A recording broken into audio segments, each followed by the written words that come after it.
Start.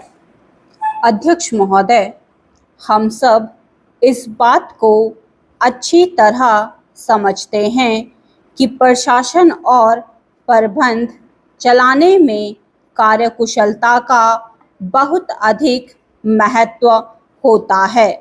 यद्यपि यह विज्ञान का युग कहा जाता है, परंतु मेरी राय में कुछ अर्थों में तो यह प्रबंध का युग है। इसलिए प्रशासन के इस भाग को आजकल अधिकाधिक महत्व दिया जा रहा है। भारत में हमने बहुत सी योजनाएं शुरू की हैं। देश के बड़े आकार के कारण ये सभी योजनाएं बड़ी विशाल हैं। मेरे विचार में भारत की एक बहुत बड़ी समस्या यह है कि चारों तरफ कार्यकुशलता कैसे बढ़ाई जाए। प्रश्न यह नहीं है कि हम क्या कर रहे हैं, क्योंकि मेरी समझ में कुल मिलाकर हमारे कार्यक्रम अच्छे ही हैं, परंतु हम उन कार्यक्रमों को ठीक तरह पूरा नहीं कर सके और यही कारण है कि प्रायः हम अपने लक्ष्यों तक नहीं पहुंच पाए। आवश्यक बात यह है कि सही आदमी को सही काम पर लगाया जाए।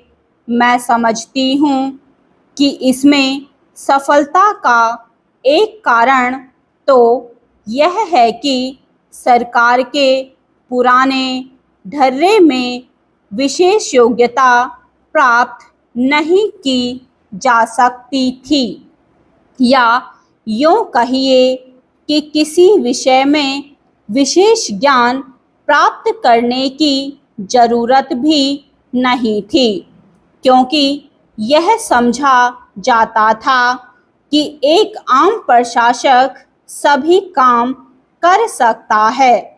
अब हम अपने अनुभव से यह सीखे हैं कि कुछ लोग तो बहुत ही प्रतिभाशाली और योग्य होते हैं, जो कोई भी और कितने भी काम बराबर सफलता से कर सकते हैं, परंतु बहुत से ऐसे काम होते हैं जो वह नहीं कर सकते।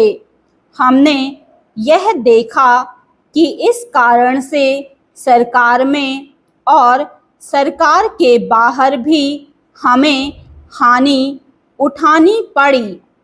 जहाँ तक भारत में प्रशासकों और प्रबंधकों का संबंध है, प्रश्न केवल इतना ही नहीं है कि उन्हें ज्ञान और अनुभव हो, यह भी जरूरी है कि वे हर समय परिवर्तन लाने को तैयार रहें। समाज बदल रहा है और एक तरह से तो हर समाज में परिवर्तन होता ही रहता है। समाज इसलिए बदलते रहते हैं क्योंकि हर पीढ़ी के अपने नए विचार होते हैं।